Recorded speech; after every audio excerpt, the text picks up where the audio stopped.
Olá, bom dia para você! Você percebeu? Está faltando somente 10 dias para terminar o nosso ano bíblico, louvado seja o nome do Senhor. Depois nós vamos fazer 2 dias aí de recapitulação do ano todo e você terá lido a Bíblia toda. Isso não é bom? Louvado seja o nome do Senhor. Mas não pare aí, já faça seus planos para estudar no ano que vem. Temos que estudar, manter isso dentro da mente. Vamos orar juntos agora? Bendito seja o teu nome, Senhor, pela graça e poder de Jesus em nos trazer diante da tua presença no lugar santíssimo do santuário celestial, por nos envolver com anjos, por dar estas verdades claras da tua palavra. Encha-nos o coração agora e que estes anjos e teu Santo Espírito aqui ao nosso redor nos ensinem este assunto de hoje. Em nome de Jesus. Amém. O seu programa A Tocha está começando.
O conflito entre Cristo e Satanás, que tem prosseguido durante quase 6.000 anos, logo deve terminar.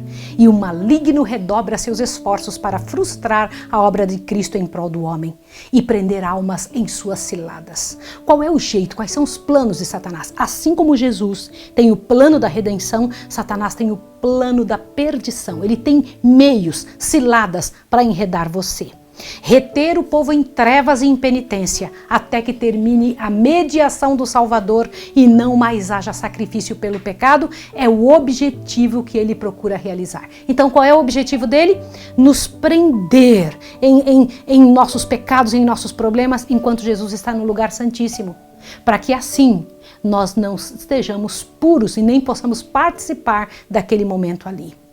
Não se fazendo um esforço especial para resistir o seu poder, prevalecendo a indiferença na igreja e no mundo, Satanás não se preocupa, pois que não se acha em perigo de perder os que está levando em cativeiro à sua vontade.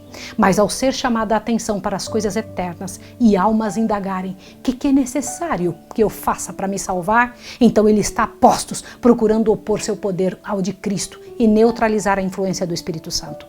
As Escrituras claramente declaram que em certa ocasião em que os anjos de Deus foram apresentar-se perante o Senhor, Satanás foi também entre eles, Jó 1,6. Não para curvar-se perante o Rei Eterno, mas para favorecer seus maldosos intentos contra os justos.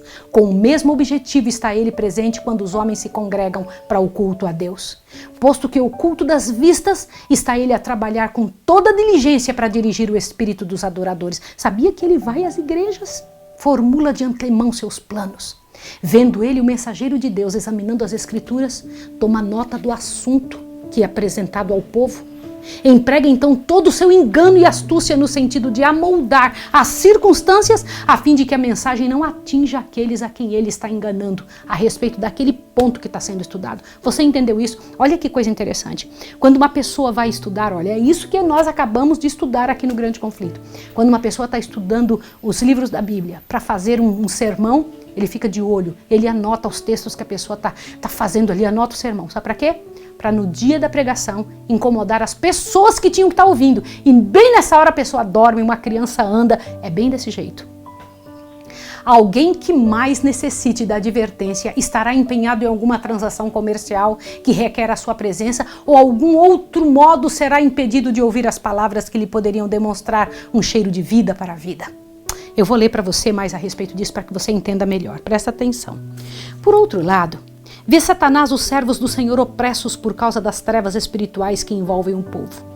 Ouve suas fervorosas orações, rogando graça e poder divinos para quebrar a fascinação da indiferença, descuido e apatia. Então, com renovado zelo, desenvolve suas artimanhas.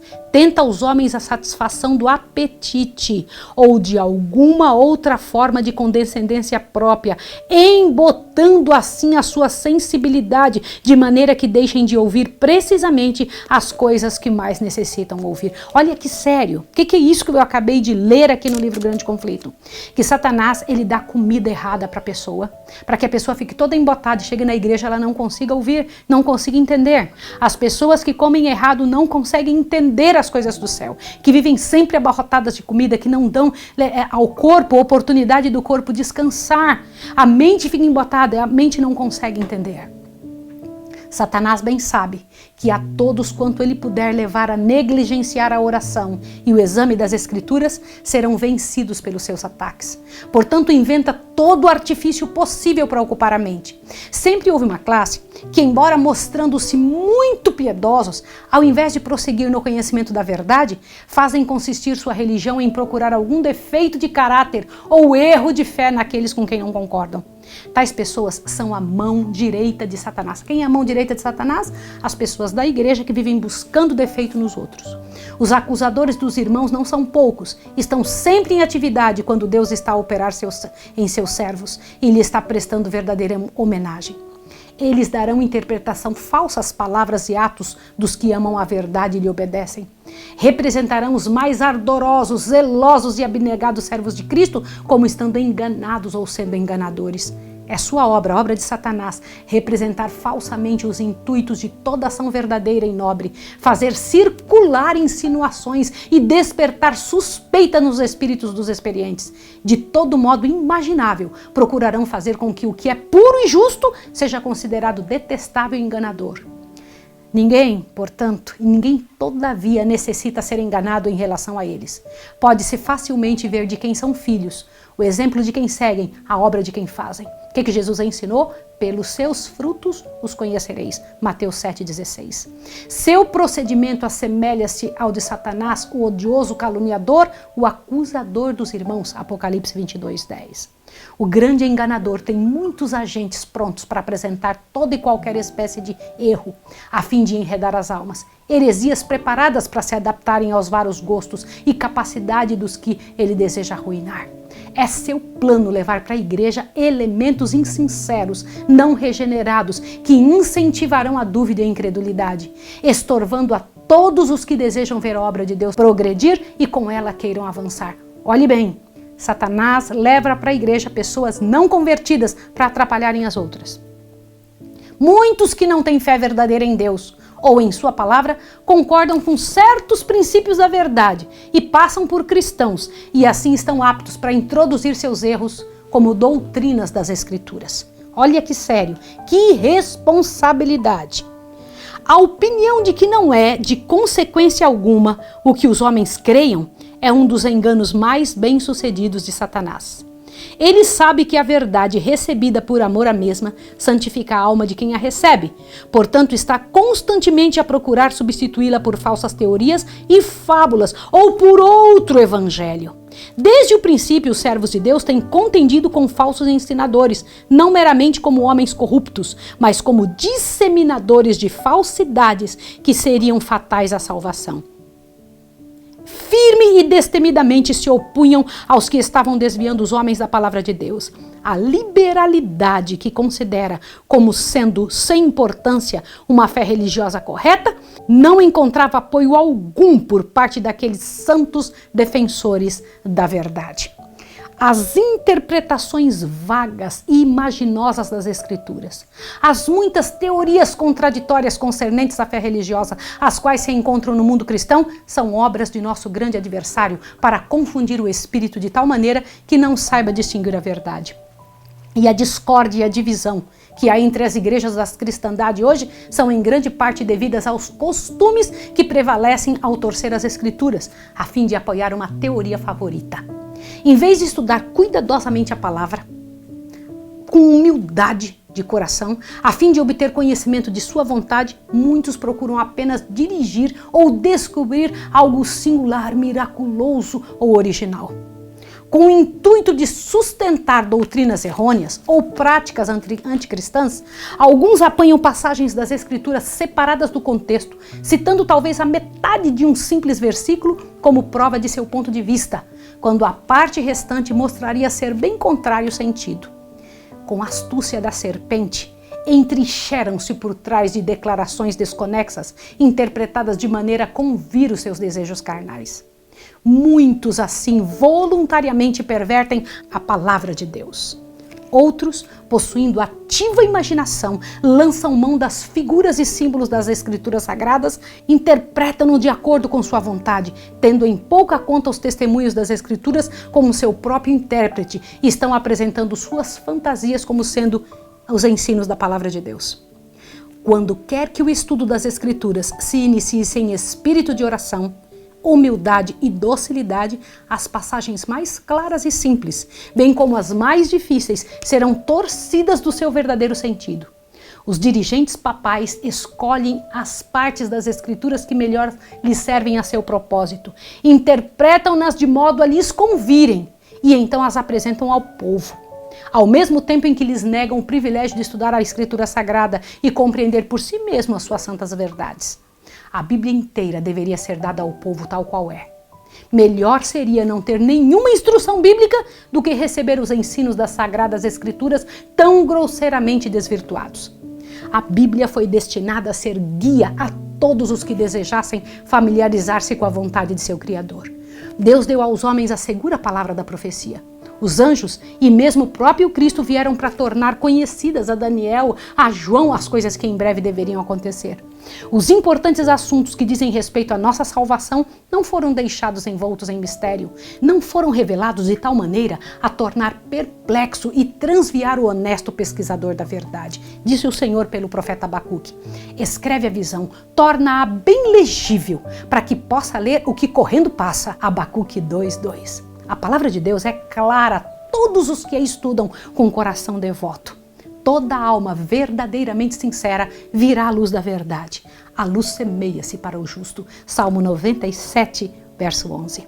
E nenhuma igreja poderá progredir na santificação a menos que seus membros estejam fervorosamente em busca da verdade como de um tesouro escondido. Ao brado de liberdade, os homens se tornam cegos aos ardis do adversário, enquanto ele se acha em todo tempo trabalhando com perseverança para a realização de seu objetivo. Ao ser bem-sucedido em suplantar a Bíblia por meio de especulações humanas, a lei de Deus é posta de parte e as igrejas se encontram sob a servidão do pecado, ao mesmo tempo em que declaram estar livres.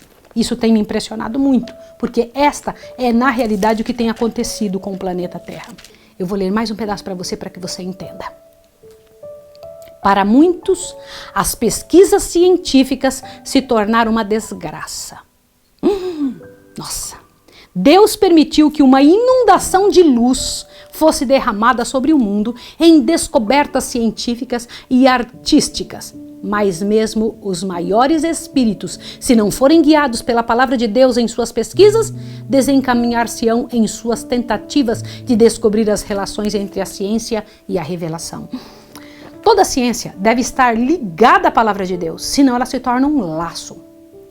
O saber humano, tanto das coisas materiais como das espirituais, é parcial e imperfeito. Portanto, muitos são incapazes de harmonizar com as declarações da Escritura suas opiniões sobre a ciência.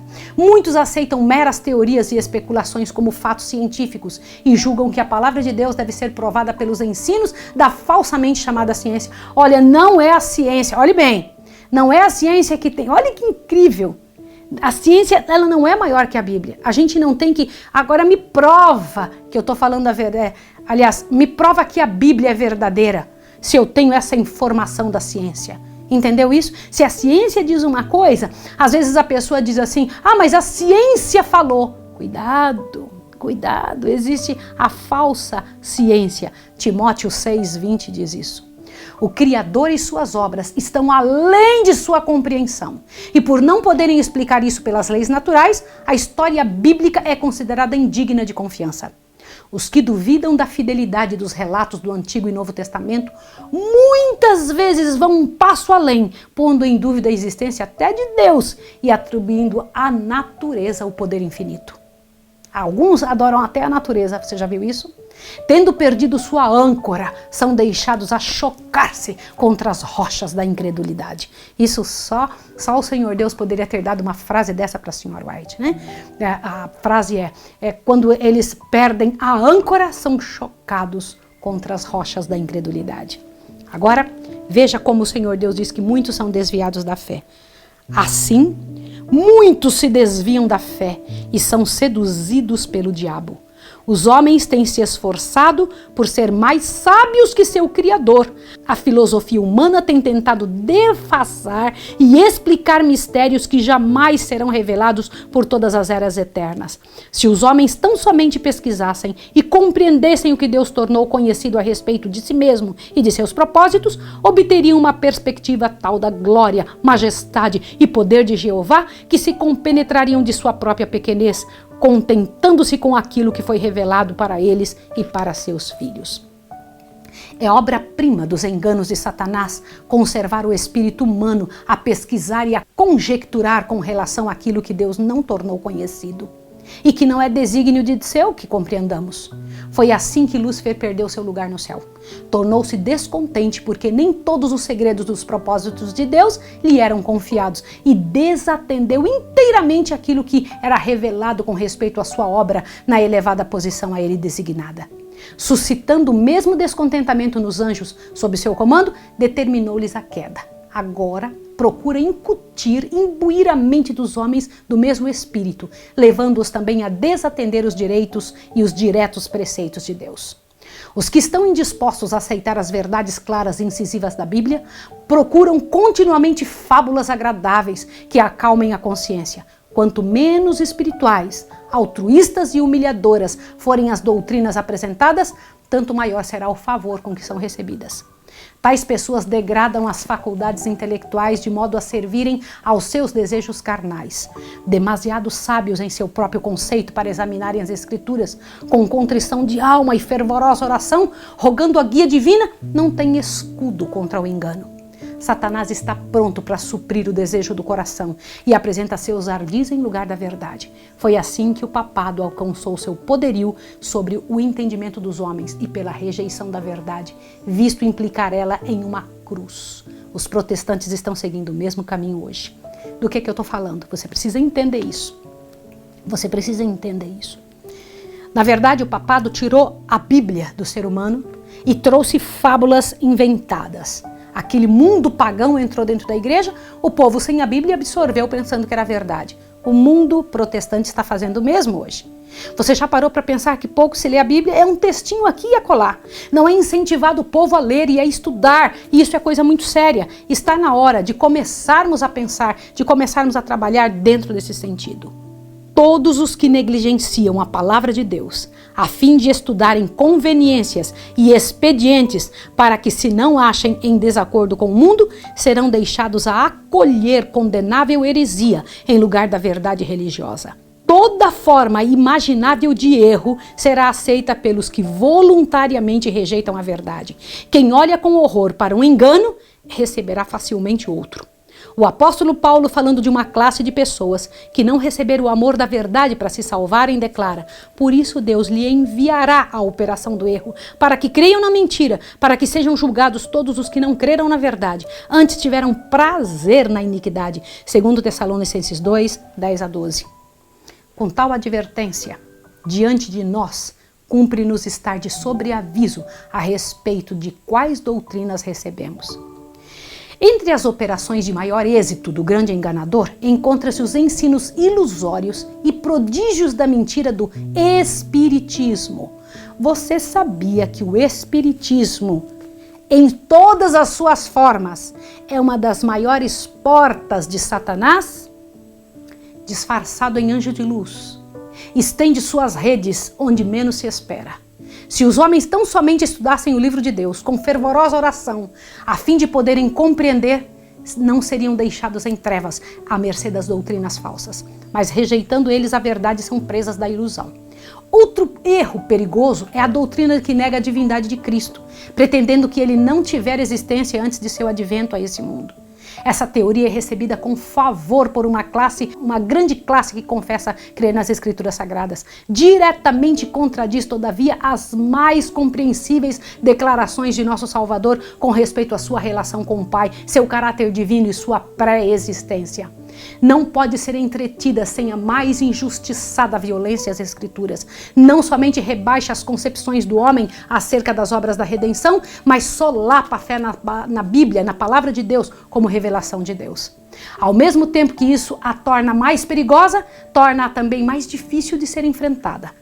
Se os homens rejeitam o testemunho das Escrituras inspiradas concernente à divindade de Cristo, é em vão arguir com eles sobre esse ponto, pois nenhum argumento, por mais conclusivo, poderia convencê-los.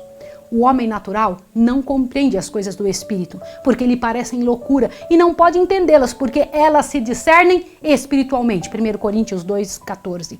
Pessoa alguma que alimente este erro pode ter exato conceito do caráter ou missão de Cristo, nem do grande plano de Deus para a redenção do homem. Ainda, deixa eu parar um minutinho. Isso aqui é muito importante, eu preciso falar isso com você. Irmão e irmã, as pessoas estão ouvindo estes rumores ao redor da fé cristã, de que Jesus não existia antes de aparecer, que ele na verdade foi gerado pelo Pai, que de alguma forma Jesus passou a existir de um tempo qualquer, no momento qualquer. Isso é uma mentira terrível. Isto é negar a divindade de Jesus, é negar que ele é Deus. Jesus nunca apareceu, Jesus sempre existiu. Ele veio em carne a essa terra, passou a ter um corpo. É diferente do que dizer que Jesus nunca tem existido. Ainda outro erro sutil e nocivo é a crença que rapidamente se espalha de que Satanás não existe como ser pessoal, de que esse nome é empregado nas Escrituras meramente para se representar os maus pensamentos e desejos do próprio homem. Você sabia disso? O ensino tão extensamente exposto dos púlpitos populares de que o segundo advento de Cristo e a segunda vinda a cada indivíduo por ocasião da morte é um ardil para desviar a mente dos homens de sua vinda pessoal nas nuvens dos céus. Sabia disso? É isso mesmo. As pessoas dizem assim, Jesus, quando a pessoa morre, Jesus já veio para ela. Você já ouviu falar isso daí? Cuidado com essa fala, cuidado, muito cuidado. Eu vou ler de novo essa frase para você entender do que é que estamos falando. Perceba bem, eu acabei de ler, eu vou ler novamente. Olha o que diz aqui. O ensino tão extensamente exposto dos púlpitos populares de que o segundo advento de Cristo é a sua vinda a cada indivíduo por ocasião da morte é um ardil para desviar a mente dos homens de sua vinda pessoal nas nuvens dos céus. Percebeu? Durante anos, Satanás tem estado assim a dizer, eis que ele está no interior da casa, Mateus 24, 23 a 26. E muitas almas se têm perdido por aceitarem este engano. Também ensina a sabedoria mundana de que a oração não é essencial. Homens de ciência pretendem que a oração não pode, na verdade, ser atendida, que isso seria uma violação da lei, um milagre, e que os milagres não existem. O universo, dizem ele, é governado por leis fixas e o próprio Deus nada faz contrário a essas leis. Assim representam a Deus governado por suas próprias leis. Como se as operações das leis divinas pudessem excluir a liberdade divina. Deus é capaz de criar uma lei e Ele mesmo fazer o que Ele precisa. O Senhor Deus pode fazer o sol parar, pode fazer todos os astros pararem. São leis fixas, sim, que existem na natureza, mas Ele é o dono de tudo isso. Tal ensino se opõe ao testemunho das Escrituras. Não foram operados milagres por Cristo e por seus apóstolos? O mesmo compassivo Salvador vive ainda hoje e está tão disposto a escutar a oração da fé como quando estava visivelmente entre os homens. O natural coopera com o sobrenatural. Faz parte do plano de Deus conceder-nos, em resposta à oração da fé, aquilo que Ele não outorgaria, não nos daria, se não pedíssemos a Ele. Inumeráveis são as doutrinas errôneas e as fantasiosas ideias que estão ganhando terreno entre as igrejas da cristandade. É impossível avaliar os maus resultados de remover um dos marcos que foram fixados pela palavra de Deus. Pouco dos que se arriscam a fazer isto param com rejeição de uma única verdade. A maioria continua a pôr de lado um após outro o princípio da verdade até que se tornam efetivamente incrédulos. Essa é uma verdade. Agora eu vou te mostrar os erros da teologia popular. Presta atenção, eu vou ler para você. Os erros da teologia popular têm arrastado ao ceticismo muitas pessoas que poderiam de outra maneira ter sido crentes nas Escrituras. Impossível lhes é aceitarem doutrinas que lhe ofendem o senso de justiça, misericórdia e benevolência. E desde que tais são apresentados como ensinos da Bíblia, recusam-se a recebê-la como a palavra de Deus. É esse o objetivo que Satanás procura realizar. Nada há que ele mais deseje do que destruir a confiança em Deus e em sua palavra. Satanás está à frente de todo o exército daqueles que duvidam e trabalha em sua máxima força para aliciar as almas para suas fileiras. Duvidar está se tornando moda. Há uma classe inumerável pela qual a palavra de Deus é olhada com desconfiança, pela mesma razão porque foi o autor, o seu autor, porque ela reprova e condena o pecado. Os que estão indispostos a obedecer-lhe aos preceitos, esforçando-se por subverter a sua autoridade, leem a Escritura ou ouvem os seus ensinos, como são apresentados do púlpito sagrado, meramente para encontrar algum defeito nela ou no sermão. Estão ali ouvindo só para tentar achar um defeito. Não poucos se tornam incrédulos a fim de justificar-se ou desculpar-se da negligência do dever. Outros adotam princípios céticos por orgulho ou indolência ou preguiça. Demasiado amantes da comodidade para se distinguirem no cumprimento de qualquer coisa digna de honra, que requeira esforço e abnegação, visam conseguir fama de uma sabedoria superior, criticando a Bíblia. Há nela muita coisa que a mente finita, não iluminada pela sabedoria divina, é impotente para compreender e assim encontra um ensejo para criticar. Muitos há que parecem entender ser virtude achar-se do lado da descrença, do ceticismo e da incredulidade. Mas sob a aparência de sinceridade, ver-se-á que tais pessoas são movidas pela confiança própria e orgulho. Muitos se deleitam em encontrar nas Escrituras alguma coisa que confunda o espírito dos outros. Alguns, a princípio, criticam e sofismam por simples amor à controvérsia, não compreendendo que estão assim enredando nas ciladas do caçador. Quando expressam abertamente a descrença, entendem que devem manter sua atitude. Assim se unem eles aos ímpios e fecham para si mesmos as portas do paraíso. Deus deu em sua palavra evidência bastante do caráter divino da mesma. As grandes verdades que dizem respeito à nossa redenção estão claramente apresentadas pelo auxílio do Espírito Santo, que é prometido a todos que o buscam com sinceridade. Cada qual pode compreender por si mesmo estas verdades. Deus concedeu aos homens um firme fundamento sobre o que repousar a sua fé. Contudo, a mente finita dos homens não está adaptada a compreender os propósitos desse ser infinito. Jamais poderemos, por meio de pesquisas, encontrar a Deus. Não devemos tentar erguer com mãos presunçosas o véu com o qual ele vela a sua majestade. O apóstolo exclama: quão insondáveis são os teus juízos, quão inescrutáveis os teus caminhos. Romanos 11:33. Podemos compreender seu trato para conosco e os motivos que o movem até o ponto em que nos é possível discernir o amor e a misericórdia ilimitados em união com o poder infinito. Nosso Pai Celestial tudo determina em sabedoria e justiça e não devemos estar descontentes e destituídos de confiança. Antes devemos curvar-nos em submissão reverente. De seus propósitos, ele nos revelará tanto quanto é para o nosso bem saber. E além disso, devemos confiar na mão que é onipotente, no coração que está repleto de amor. Olha só o que eu ainda preciso ler. Ao mesmo tempo em que Deus deu prova ampla para a fé, nunca removeu toda desculpa para a descrença. Todos os que buscam ganchos em que pendurar suas dúvidas, certamente vão encontrá-los. E todos os que recusam aceitar a palavra de Deus e lhes obedecer, antes que toda objeção tenha sido removida e não mais haja lugar para dúvida, jamais virão à luz. A desconfiança em Deus é o produto natural do coração não renovado, que está em inimizade contra ele. A fé, porém, é inspirada pelo Espírito Santo e unicamente florescerá à medida que for acalentada. Ninguém se pode tornar forte na fé sem esforço decidido. A incredulidade é fortalecida ao ser incentivada.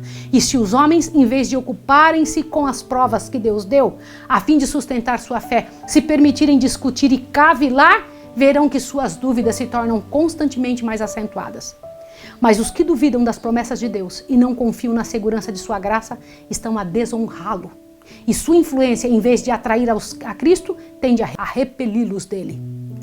São árvores infrutíferas que estendem amplamente seus escuros ramos, excluindo da luz do sol outras plantas e fazendo-as atrofiar e morrer na fria sombra. O trabalho de tais pessoas aparecerá como uma constante testemunha contra aquelas. Estão a lançar sementes de dúvidas e ceticismo que produzirão infalível colheita. Apenas um caminho há a seguir, para quantos desejem sinceramente livrar-se das dúvidas.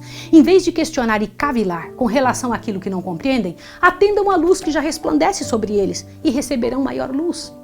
Cumpram todo o dever que já lhe foi dado e que já está em clara compreensão, e estarão aptos a compreender e a cumprir aqueles sobre os quais ainda agora resta dúvida.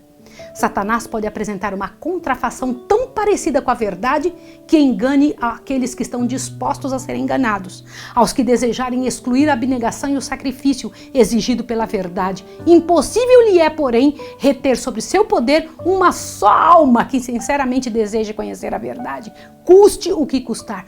Cristo é a verdade, é a luz que ilumina todo homem que vem ao mundo. João 1,9.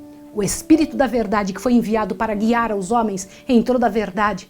É pela autoridade do Filho de Deus que se acha declarado: buscai e encontrareis. Se alguém quiser fazer a vontade dele, pela mesma doutrina conhecerá se ela é de Deus. Mateus 7,7 e João 7,17. Os seguidores de Cristo pouco sabem das tramas que Satanás e suas hostes contra eles está formando.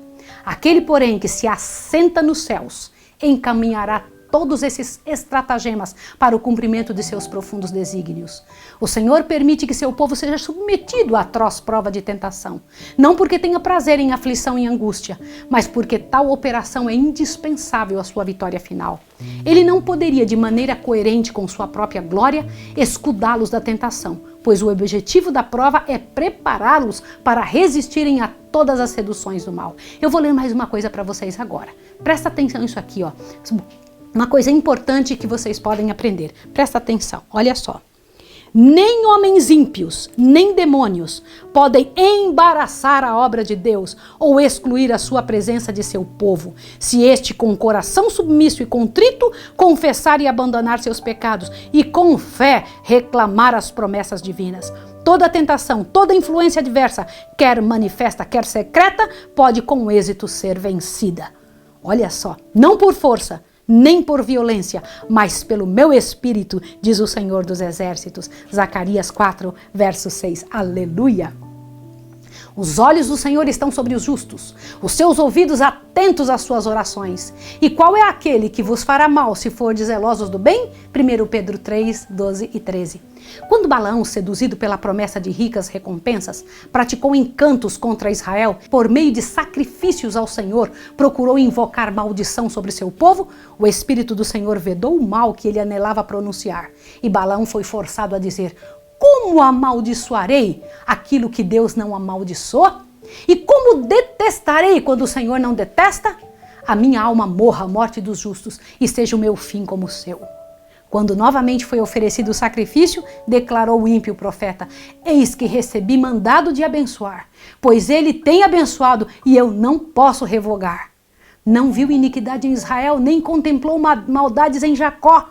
O Senhor Deus é com ele, e nele, e entre eles se ouve o alarido de um rei. Pois contra Jacó não vale encantamento, nem adivinhação contra Israel. Nesse tempo se dirá de Jacó e de Israel: que coisas Deus tem obrado. Números 23, 8, 10, 21 e 23. Contudo, se erigiram altares pela terceira vez, e novamente Balaão tentou pronunciar uma maldição.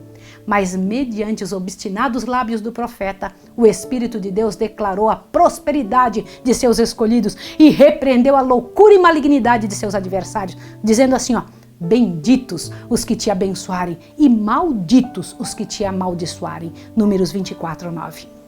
Olha só, deixa eu te comentar um detalhe aqui. O povo de Israel, nesse tempo, era fiel a Deus, e enquanto permanecessem em obediência à sua lei, nenhum poder na terra ou no inferno poderia prevalecer contra eles.